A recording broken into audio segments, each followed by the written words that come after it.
Welcome to Influential Entrepreneurs, bringing you interviews with elite business leaders and experts, sharing tips and strategies for elevating your business to the next level. Here's your host, Mike Saunders. Hello and welcome to this episode of Influential Entrepreneurs. This is Mike Saunders, the Authority Positioning Coach. Today we have back with us Bill McDowell, who's the president of the McDowell Agency, and we'll be talking about 401k rollovers. Bill, welcome back to the program. Thanks for having me, Mike. Hey, so I know that 401ks are just so commonplace, and they build up over years of people being there. In fact, people, these days statistically work several jobs, whether it's 2, 3, 4, 5 over their career, and they might have these trailing 401ks all over the place, and one didn't get rolled into the other, and you got 4 401ks. So I know that you're going to help us understand and clarify the confusion of 401k rollovers. So, where do we start? What are you seeing out there with your clients? Do people have several 401ks from working in their career, and then you're having to look at combining them, or what does that look like? Yeah, I mean, the landscape's different nowadays. I mean, people are working more jobs. I mean, it's not like my grandparents where they started at one job and worked there their whole life and they just had one job their whole career.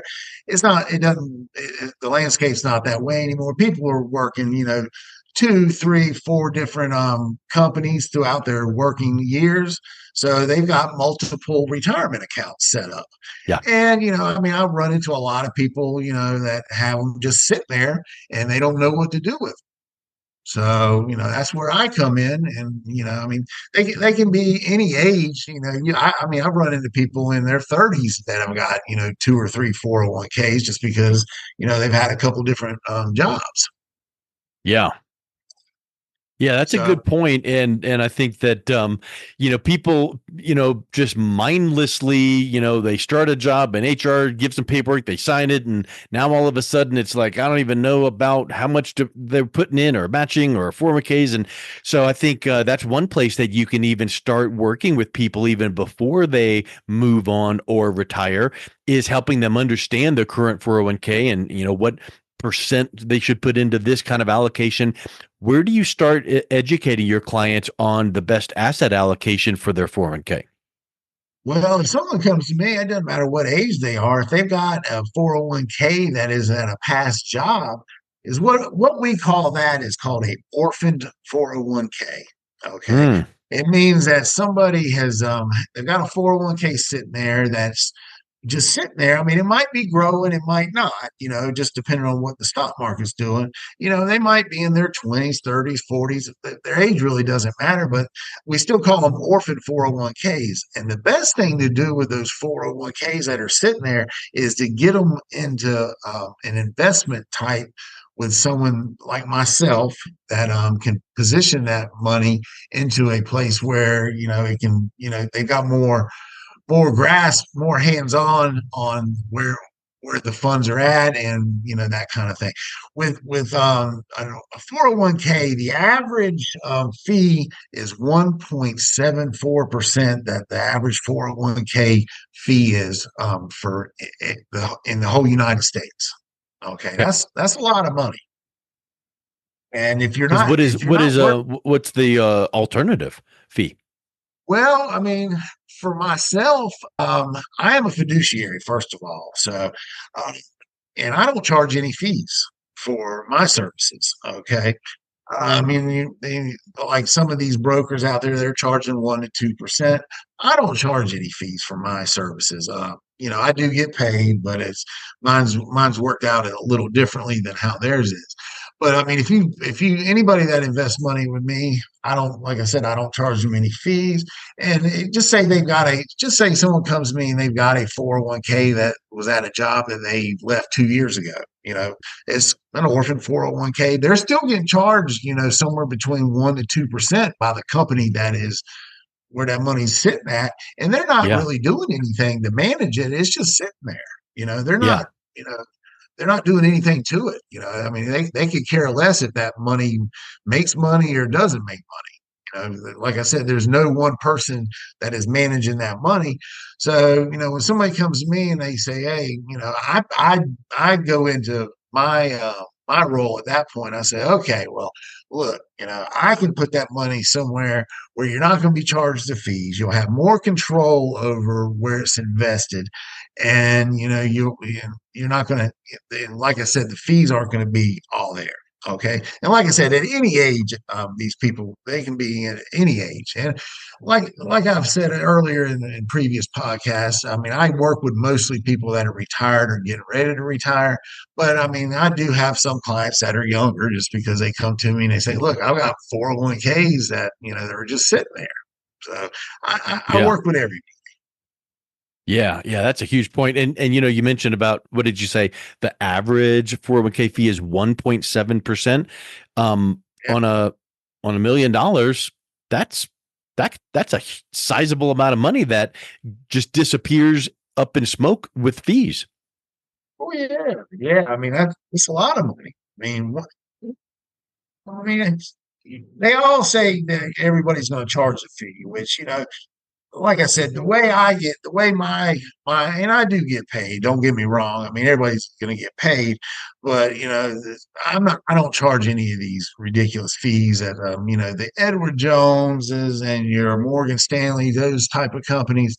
I don't charge the fees that they do. Like I said, Mhm. my compensation structure is a lot different than theirs. And if someone wants to sit down with me and discuss it, I'll be more than happy to go into more detail about that. But it would take us way too long on this particular podcast. So, And let's say that someone has a 401k or two, but maybe they didn't roll one into the other, and they're going, well, I looked and the fees really aren't that bad, so I'm just going to leave it there. What are some of the risks of leaving it in that orphaned account, that old employer that you used to work at? What, other than fees, what are some of those other risks? well, I mean, a lot of people have worked with a company that they changed their 401k company while they're working for them. Okay. I mean, just say you're working for a company and they start off with one 401k company, and all of a sudden, 2 or 3 years into it, they switch to a different 401k company. A lot of people will lose track of where their money's at. I mean, yeah, that's very easy for someone to do. Just say, it's a small account and just say it's been there for 20 or 30 years. I mean, I mean, I'm not saying you're going to lose it, but the possibility of it maybe getting lost in the shuffle somewhere down the road, or, it could, just almost disappear on you. Say the company goes bankrupt, that it was with.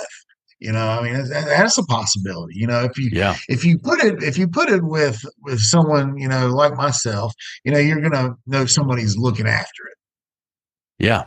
So That's a interesting point. Is you hear you hear that someone forgot about this inheritance or this money, and it might sound crazy, but I'm sure that there are times that people forgot where a 401k was, and maybe it was a sizable amount. How prevalent is that?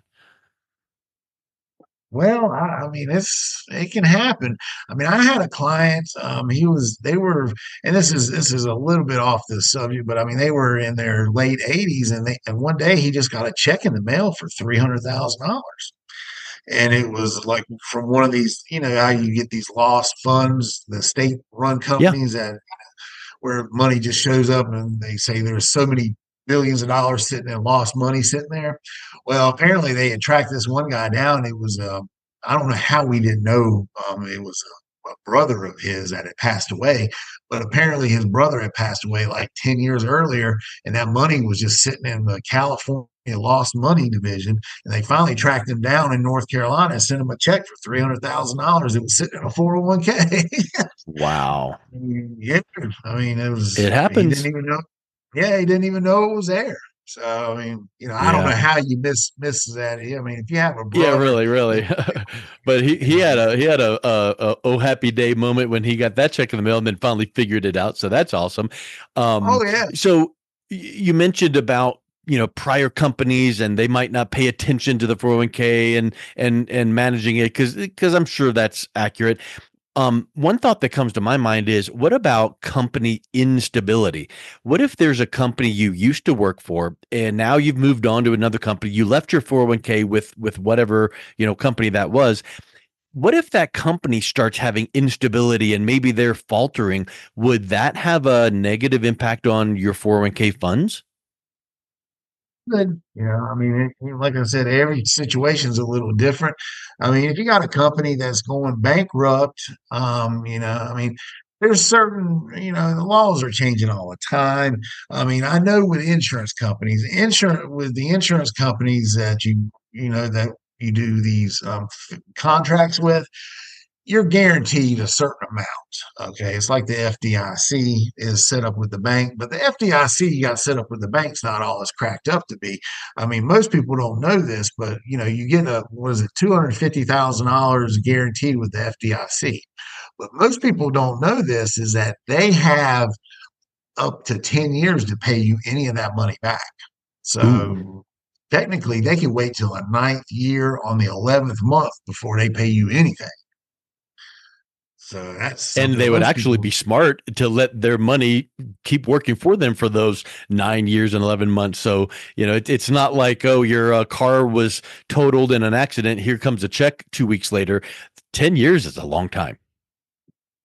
Most people, most people don't know that because I mean the bank, if a bank's gone under, they're not going to be jumping to go give your money Yeah, back to you.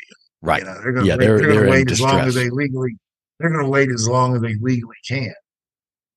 Uh, but So we've mentioned about having, multiple 401k accounts. Like if you worked for two, three companies and you just never rolled one into the next, and now you might have two or three or four 401ks, 20,000 here, 30 there, whatever the case is. And that would be difficult for you to A, keep track of, B, to make sure that everything is allocated the right way, and just confusion there. So when you are talking with a client that might have a handful of 401ks and they're no longer with those companies, what is your advice to have them start considering? Like, do you roll all of them into what? What are some options to roll all of those funds into one central place, and what should they be considering? well, it depends on if we're setting up something that's got guaranteed income for them, then we'd have to separate that. I mean, I would definitely recommend them consolidate some of them. I mean, I Yeah. had one client that had seven 401ks at one time. And he had a mess going on, and I mean, I don't even know, there might have been some more out there that he didn't even really realize he had. I mean, I know that he had seven. So, and this is what we did. We consolidated all seven of them into one account, which is a lot easier to keep up with than seven accounts. And when you're working with someone like me, I do my yearly reviews with them, and if you've got a 401k sitting in an old company, you're not going to hear from anybody. You Yeah. might get a statement, but you might not. You know, I mean, they say they're legally obligated to send you out statements, but you know how it is with the mail. I mean, they say they sent something out, but you never got it, that type of Yeah. thing. So, I mean, but if you're working with someone, like me, you're going to hear from, me every year, and, it's going to be something where I'm not a person that you never hear from again. Let me put it that way. Another aspect too, and I know everyone is different and every 401k is different, but I would venture to say that most 401ks would be at risk of volatility in the market because most of those funds are now tied to what the markets are doing. And you open up the news and your portfolio statement and you see it's gone up, down, all around. And so I know that you specialize in helping people make sure that they've got enough money to get to and through retirement. Talk a little bit about, even leaving in your money in those old 401ks, just dealing with that loss and risk and volatility. Oh yeah, I mean, like I've said previously, I work with most people that are retired or getting ready to retire, and when it all boils down to it, their main goal is to make sure they don't lose any of the money that they've worked their whole life to save. Yeah. So I specialize in safe money investments only. Okay, so when someone invests any money with me, you're not going to lose anything. Okay. And I mean, people will probably say, oh, that's impossible. Da, da, da. It's not impossible. Trust me, I've been doing this for a long time and it is very possible. And I do it every day of the week. But, and that's the reason that people like the way I approach things is because, I don't charge fees. I'm a fiduciary, also. And, I mean, when people invest with me, they can't lose any money. And when you got it in 401ks, whether it's an old 401k or a current 401k, you're at risk of some sort. If your money is sitting in the stock, it is at risk of, even if they say it's not at risk, it still is at risk. You might not lose as much, but you can still lose some. Yeah. Yeah, that's a really, really good point. And I think that a lot of people really don't know that they have options because they just assume, well, it's in that 401k and it just sits there. And I guess when I retire, I'll access it then. But they've got options. They've got options to get it out of that 401k and get it into something else where they have a little bit more control, flexibility, and maybe even get it into something where they can eliminate the fees, like you were saying. Boy, 1.7% or whatever that number is. If you can shave that off for them, that's a huge win. And then if you can get them into something where there's some guaranteed income, that just would set their mind at ease. So huge. Yeah, here's what I tell people. I mean, this is it's almost like a broken record. I say, look, you're retiring or you're getting ready to retire. You want to be able to go to sleep every night and know and not, have nightmares of your money going or losing. I mean, like I said previously, Mike, people don't want to have to work and save for retirement all these years. And then, 10 or 15 years after they retire, they've got to start looking to go back to work. They got to be a Yeah. greeter at Walmart or something because they ran out of money. Yep. I mean, or they lost the money because it was in the stock market. And, look, like I've said before, everybody went through the '08 crash. I mean, and everybody was at a different age. I'm sure I was in my 30s. I was in my early 30s when that happened. It didn't affect me as much as it affected somebody that was maybe 62 to 65 years old, Mhm. because I had time to recoup it. If you're getting ready to retire and the market goes down 40%, you're not going to recoup that money. It just isn't going to happen Yes. because you got required minimum distributions coming up. You got to start using that money to live off of. I mean, it doesn't. You're not going to recoup it. It just doesn't happen. Yeah, so, exactly.